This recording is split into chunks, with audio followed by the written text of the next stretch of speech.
quiero retomar los tres últimos promesas, exactamente.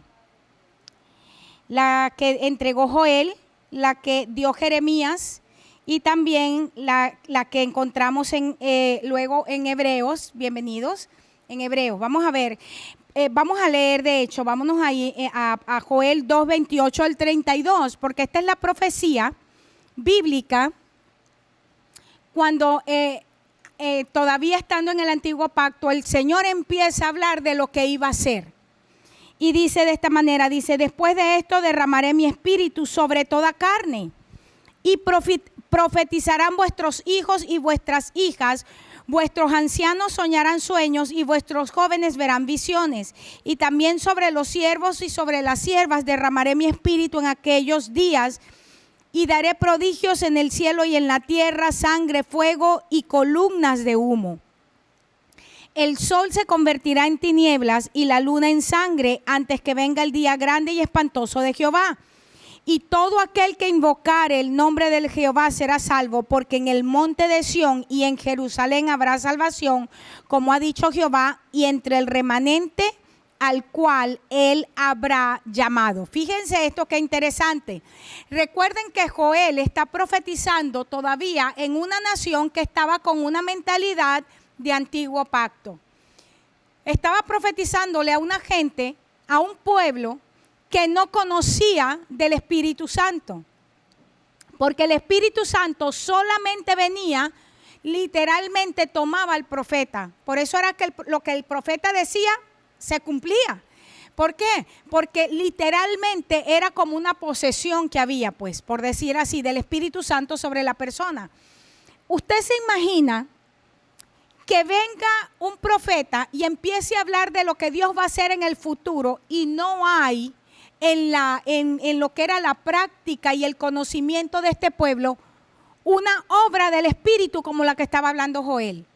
Les aseguro que muchísima gente dijo: eso es imposible lo que Joel está diciendo.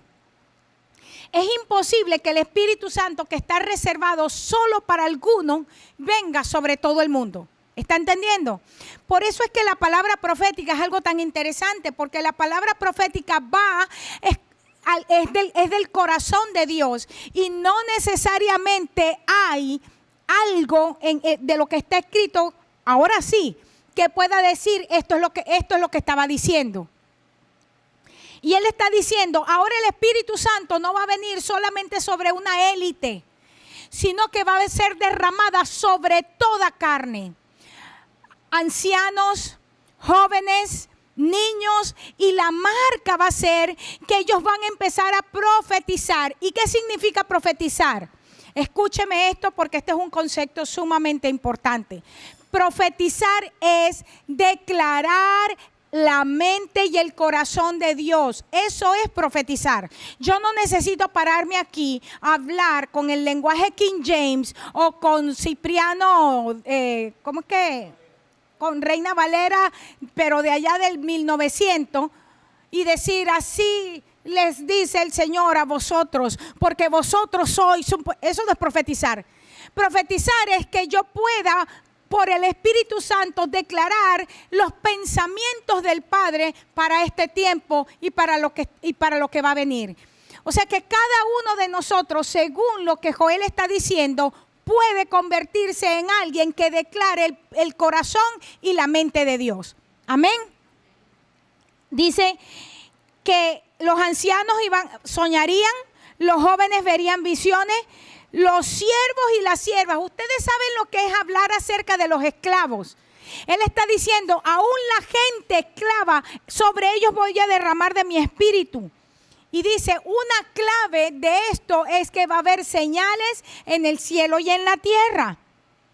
Ahora, cuando nosotros revisamos la venida del Espíritu Santo en el libro de Hechos, encontramos que cuando la gente estaba atónita de lo que estaba ocurriendo y empiezan a decir, no, como no le encuentran una explicación lógica, ¿qué es lo que dicen?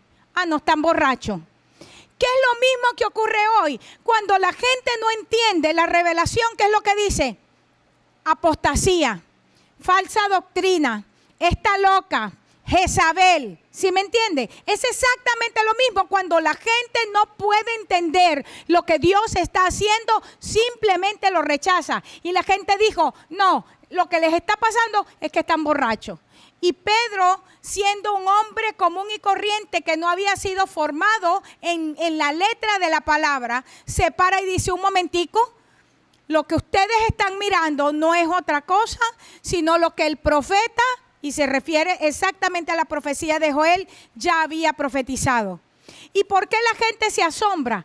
Primer lugar, por la capacidad de Pedro de hacer un análisis bíblico como el que hizo. O sea, como un pescador que nunca había ido a la escuela con los rabinos podía hacer un análisis de ese estilo. Lo que ustedes están viendo en este momento no es nada más y nada menos que el cumplimiento profético que ya había sido anunciado desde antes. Qué interesante. Y dice que ese día, a causa de la palabra que fue entregada, como 3,000 se convirtieron. No que 3,000 se convirtieron, sino como 3,000. Porque todavía para ese tiempo se contaban solo los varones. Así es que como 3,000 se convirtieron, pero sabemos que fueron muchos más. En Jeremías 31:31 encontramos también en el Antiguo Testamento que también se está hablando acerca de la promesa del Espíritu y dice, he aquí vienen días, dice Jehová, en los cuales haré nuevo pacto con la casa de Israel y con la casa de Judá. Y en un momento vamos a estudiar este pasaje porque este pasaje es sumamente rico. Aquí claramente Jeremías empieza a unir lo que ocurrió en Sinaí con lo que iba a ocurrir con la venida del Espíritu Santo. Y empieza a decir, ya el Señor va a tener que cambiar el corazón de piedra. ¿Por qué?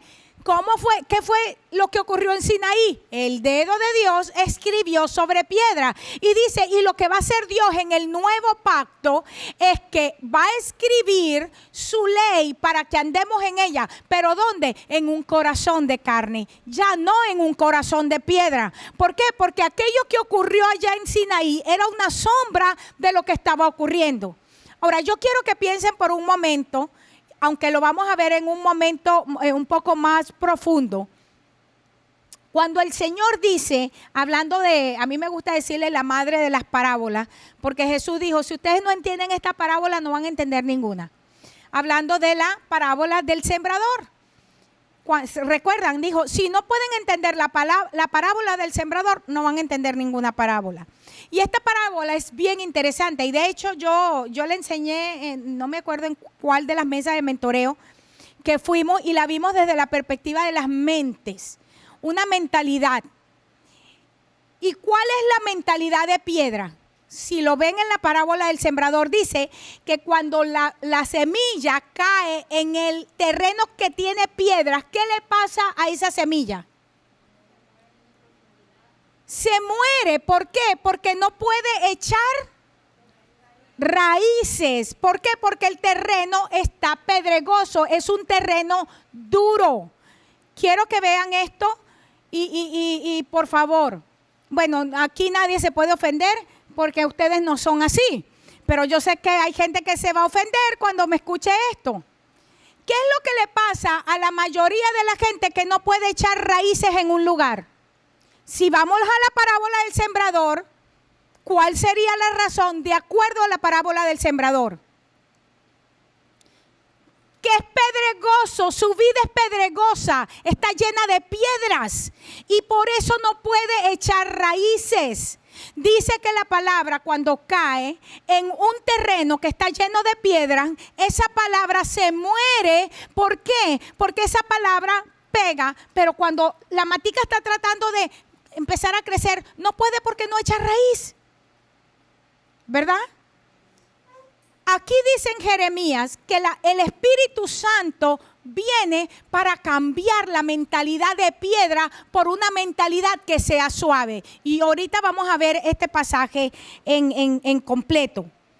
En Hebreos 8, del 8 al 10 dice, porque reprendiéndolos dice, he aquí vienen días, dice el Señor, en que estableceré con la casa de Israel y la casa de Judá un nuevo pacto. Aquí vemos ahora al autor de Hebreos refiriéndose a la misma palabra que Jeremías está dando. Todos están en la página 40, tienen que buscar allí Hebreos 8 al 10 en su Biblia, porque no estoy colocando ahora los versos allí. El autor de Hebreos empieza a referirse a la palabra en Jeremías. Tienen que ir prestando atención. Yo sé que cuando llegan, la mayoría llegan las nubes porque no revisan. Cuando yo daba clases, siempre sabía que los primeros 15, 20 minutos los estudiantes estaban casi viscos. ¿Qué está diciendo? ¿Por dónde va? ¿Ah? ¿Qué? Y cuando llegan de vacación, peor. Duran por lo menos 2 semanas para más o menos entender, ¿verdad? Ok, yo en el nombre de Jesús desecho ese espíritu aquí. Porque si no, la horita y algo que tenemos no nos alcanza. Cuando ya empiezan a entender, ya tenemos que terminar, ¿verdad? Desechamos ese espíritu. Les estoy diciendo que Jeremías profetiza acerca de un nuevo pacto. Ahora, así como Joel, la profecía de Jeremías fue muy controversial. Porque en esa profecía es cuando Jeremías incluye y dice, miren, ya no van a hablar más del arca del pacto. ¡Ay! Jeremías se mete con lo más sagrado que tenía, ¿quién? Que tenía Israel. Y le dice, viene el día, Israel, donde ya no vas a decir arca del pacto, arca del pacto. ¿Por qué? Porque la voy a desaparecer. De tal manera que ahora el arca del pacto va a estar en un santuario que es distinto. Y Jeremías empieza a meterse, no solo con los sagrados, empezó a matarle las vacas sagradas a Israel. Y dice, el arca del pacto ahora va a estar en el corazón del creyente. Ahora, ¿sabías tú que todavía siguen buscando el arca del pacto? Pero hasta los evangélicos, pues, no van para Israel a lograr ver algo de aquello. Todo el mundo sigue buscando las vacas sagradas de antaño. ¿Y qué sucede? El Señor las erradicó completas. Son puras ruinas. ¿Saben por qué? Porque ya el Señor dijo, yo no voy a dejar de eso nada, porque lo de afuera me cansé de eso. Yo quiero es adentro. Ahora, no se olviden que Jeremías fue un profeta que tuvo que vivir mucha persecución, porque dio profecías que eran demasiado fuertes. Se metía con cosas que eran demasiado sagradas para el pueblo. Por eso el Señor le dijo, Jeremías, yo te voy a dar a ti un frente de pedernal, porque vas a profetizarle a un pueblo, hablando de Israel, que es rebelde como él solo. Pero no te preocupes. Es un pueblo que la palabra que tú vas a dar, no la van a recibir. Siempre que menciono eso, digo lo mismo. Yo, siendo Jeremías, le digo al Señor, y no es más fácil que no le diga nada si ya sabemos que no lo van a aceptar. Pero el Señor lo mandó igual. La van a rechazar, Jeremías, pero tú igual vas a ir a hablar. Y cada palabra que Jeremías entregaba, ¿qué le pasaba? Miren, echaron a Jeremías en una cisterna seca, es decir, donde no había agua. ¿Sabe lo que significa eso? Que lo que había era lodo y él se enterró en el lodo de esa cisterna. Se burlaban de él, lo golpeaban, lo encarcelaron. Todo por la palabra de Dios. Me va a decir usted a mí que en el tiempo presente no es igual. De donde salga palabra de Dios, siempre ese púlpito, esa persona, siempre va a ser una persona que va a ser tenida en menos por los que están en la élite. Siempre. Si usted cree que ha sido llamado por Dios para un tiempo como este, le tengo buenas noticias. No esté esperando grandes púlpitos, no esté esperando grandes cosas. Espere siempre que le tiren piedra, porque el verdadero profeta siempre va a ser perseguido. Y Jeremías, metiéndose con las vacas sagradas de su tiempo, nos empieza a hablar para este tiempo. Y el autor de Hebreos, que lo puede ver con tanta claridad por el Espíritu Santo, dice, miren, lo que Dios está haciendo es lo que Jeremías dijo. Este es el tiempo del nuevo pacto. Y dice ahí, capítulo 8 de Hebreos, del 8 al 10. Dice, en donde Dios está estableciendo con Israel y con Judá un nuevo pacto. ¿Cuál es? No es un pacto como el que hizo con sus padres el día que los tomé de la mano para sacarlos de la tierra de Egipto, porque ellos no permanecieron en mi pacto y yo me desentendí de ellos, dice el Señor. Mira qué fuerte lo dice. Ellos se salieron del pacto y ¿qué hizo Dios? Se desentendió de ellos. No, vive como te da la gana, que el Señor siempre te ama. No te lo predican por ahí todos los predicadores de pacotilla que tenemos. Todos los pastores de pacotilla que tenemos en este momento, que tienen grandes iglesias, no es la mentira del diablo que predican, los sinvergüenzas eso, porque representas diezmos y ofrendas, porque tú representas estatus para ellos, porque tú representas el avión particular que pueden fletar cada vez que les da la gana. Entonces te dicen, yo no sé qué hacen con un pasaje como este. Un pueblo que camina fuera del pacto del Señor, Dios se desentiende de ese pueblo. ¿Qué hacen con esta palabra? Y dice, ellos no permanecieron en mi pacto y yo me desentendí de ellos, dice el Señor. Por lo cual este es el pacto que yo voy a hacer con la casa de Israel. Después de aquellos días, dice el Señor, voy a poner las leyes, ¿dónde? En la mente, en esta versión que estoy usando, en la mente de ellos, y sobre su corazón las voy a escribir. Y seré a ellos por Dios y ellos me serán a mí por pueblo. ¿Por qué? Porque ya la palabra, hermanos, el asunto no es la palabra escrita afuera, sino la palabra escrita adentro. Hay gente que yo he visto que viene y agarra la Biblia, la tira y dice, esto no es nada. Tratando de decir, basados en esto, y vamos a decir, hay una interpretación en primer nivel que es realidad. O sea, lo que ellos están diciendo es, la ley que está escrita allí en su Biblia de nada sirve si no está dentro. ¿Entiende? En realidad eso es lo que quieren decir. No estoy justificando que tiren la Biblia, se paren encima y dicen esto no vale nada, porque eso es mentira. La palabra escrita es palabra de Dios. Y primero tiene que estar escrita allí para que después esté escrita adentro, porque ¿cómo la voy a conocer? De hecho, encontramos en la Biblia cuando dice que ¿cómo creerán si no hay quien les anuncie? ¿Verdad? Pero ¿cómo les van a anunciar el evangelio gente que no conoce lo que está escrito? ¿Cierto? Entonces, ese es un extremo malo que han tomado, pero quiero entender que gente que en lugar de 4 tiene 3 y entonces no llegó al 4 y dice, esta no sirve. No, sí sirve. Lo que pasa es que el 4 que le faltó, ¿usted está entendiendo lo que quiero decir? Lo que quiere decir es que tiene que ser escrita en mi corazón. La palabra es buena, es la que está dentro, no la que está afuera. Yo puedo abrir el Salmo 91 en mi casa de par en par y de todas maneras no voy a estar bajo el abrigo del Altísimo. Bajo el abrigo del Altísimo y que caigan a mi mano 1000 y 10,000 a mi diestra, solamente está si el Salmo 91 está escrito aquí. ¿Lo entiende ahora? De lo contrario, no hay diferencia entre un cristiano que tiene el Salmo 91 abierto en la puerta de su casa y los que les gusta hacer brujería y ponen una mata de sábila. No hay ninguna diferencia. Es exactamente lo mismo porque lo están haciendo los dos como amuleto. Es el mismo amuleto. Pero si el Salmo 91 está abierto y escrito en mi corazón, hay una diferencia. Amén. Ahora bien, el día de Pentecostés, entonces, a través del Espíritu Santo, ¿qué ocurrió? Las leyes de Dios fueron grabadas en los corazones de la misma manera que antes. Porque en Sinaí fueron grabadas en las tablas de piedra por el dedo de Dios. Pero ahora la palabra está siendo grabada por el Espíritu Santo en nuestros corazones. Y escúchenme esto, porque este es un principio en liberación. No puedes ministrarle liberación a alguien que no tiene palabra de Dios escrita en su corazón, porque esa persona va a tener un estado postrero peor que el primero.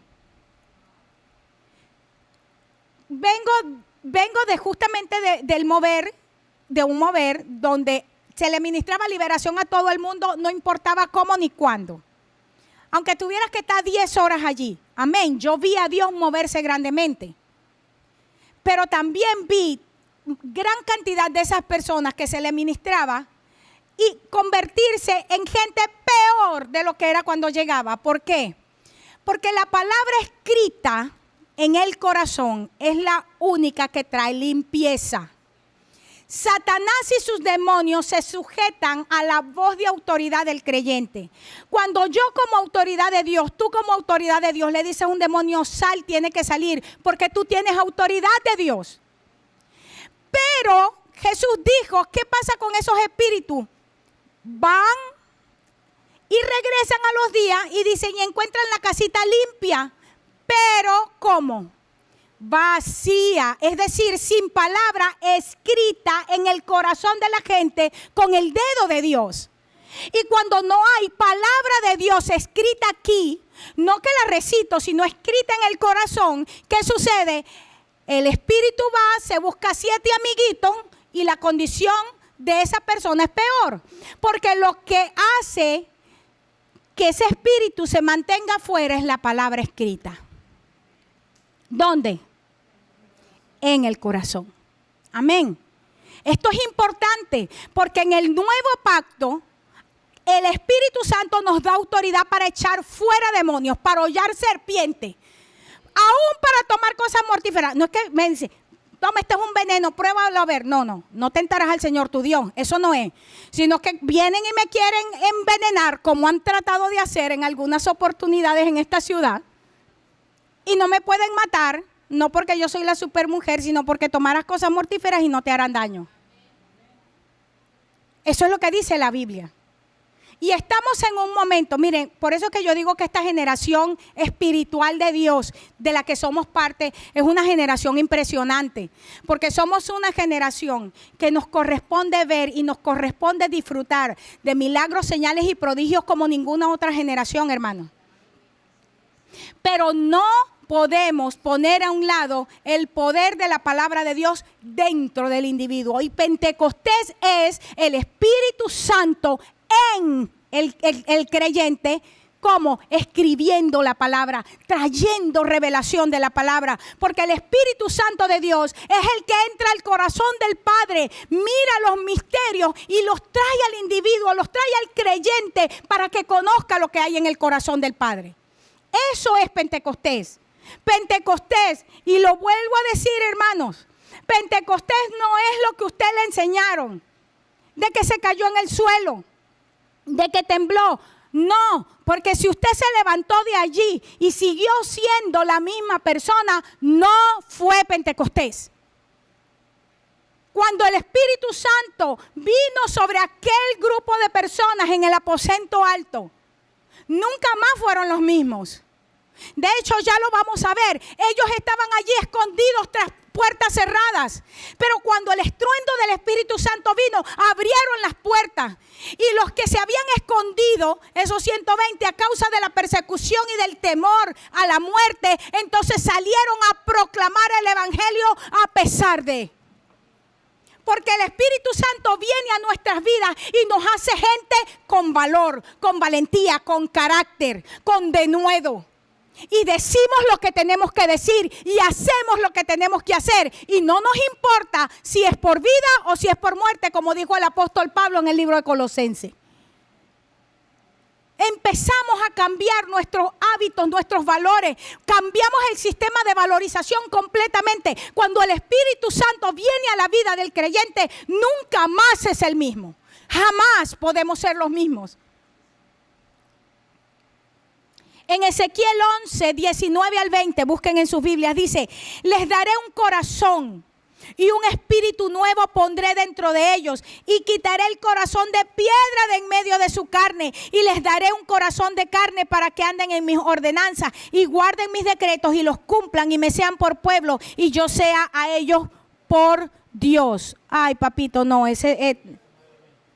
sí, 19 y 20, pero que no me salvaste el nuevo, porque hice un estudio de este verso esta tarde, súper interesante. Bueno, estamos en Ezequiel 11, 19 al 20.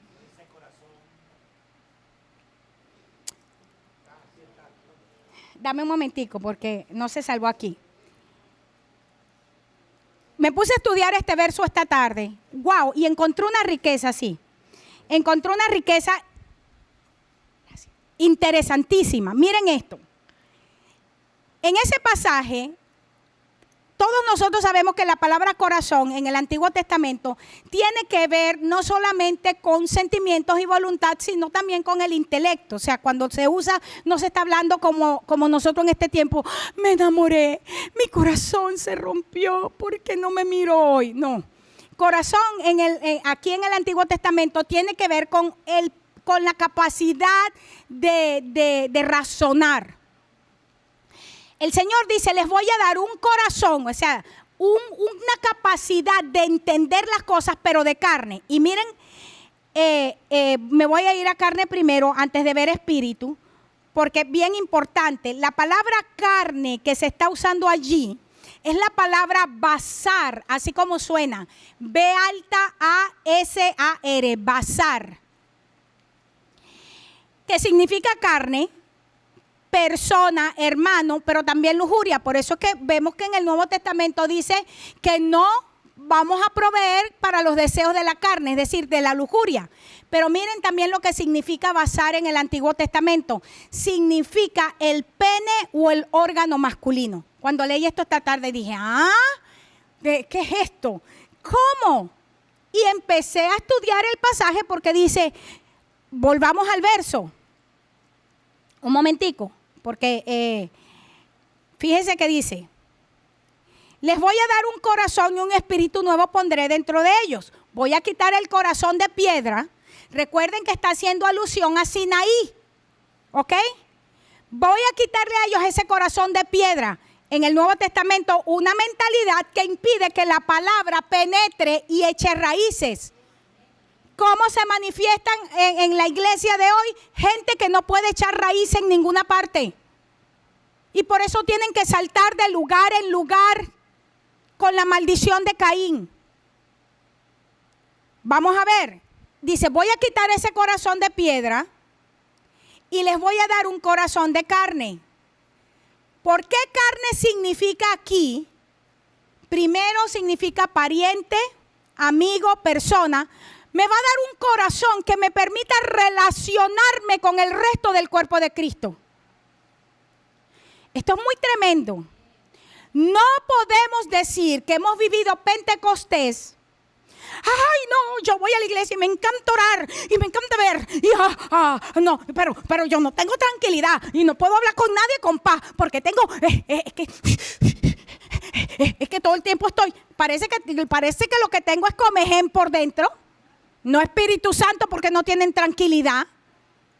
Y esa gente no puede tener una conversación con nadie. Esa gente no puede tener una relación con nadie saludable. ¿Ha estado usted con una gente que usted va a hablar con ellos y no le dice, silencio, lo estoy sintiendo? Esta es una palabra que estoy recibiendo. Y usted no puede hablar porque todo el tiempo están recibiendo y usted nunca puede haber una conversación. Usted se imagina que mi marido y yo en la cama, de repente empiezo yo, tranquilo, tranquilo, agarra pausa, estoy recibiendo una palabra de Dios. ¿Usted se imagina? Nunca tenemos intimidad porque todo el tiempo estoy recibiendo una palabra. No, hermano. Un corazón de carne significa, basar significa primero eso, porque me capacita para relacionarme con el cuerpo adecuadamente. Pero también significa pene, fíjese que no significa la vagina de la mujer o el órgano reproductor de la mujer. ¿Sabe por qué? Y esto lo explicaba yo en alguna de las clases. La mujer contiene la vida, pero quien la forma, ¿quién es? El varón. Es a través del varón que se gesta la vida. Nosotros la llevamos, pero a través de lo que Dios le da al varón, ¿verdad? Es donde se gesta la vida. Porque esto es importante. Si está diciendo aquí que nos va a dar un corazón, vamos a decir que en lugar de un corazón vamos a tener un pene, pues. ¿Qué es lo que está diciendo? Una habilidad para reproducir por la semilla de Dios ¿No es un semen lo que produce el pene? Semen y palabra no es semilla, según el Nuevo Testamento. Y semilla y semen es la misma palabra en el griego. ¿Entiende? Nos está dando un corazón ahora que tenga la capacidad de reproducir la vida de Dios. Véalo en el Nuevo Testamento. Cuando el apóstol Pablo en Corintios está diciendo, hay dos órdenes. El primer Adán era un alma viviente, es decir, tenía corazón de piedra. Por eso se salió del pacto. ¿No es lo que dice allí en Jeremías? Voy a hacer un pacto nuevo porque ellos se salen del pacto. Con el pacto viejo, cuando está en un corazón de piedra, se salen del pacto. Pero cuando está en un corazón de carne, es decir, un corazón que tiene la capacidad, como el segundo Adán en Corintios, que es espíritu vivificante. La palabra vivificante, mejor dicho, el verbo en el gerundio, allí lo que dice es que está produciendo vida.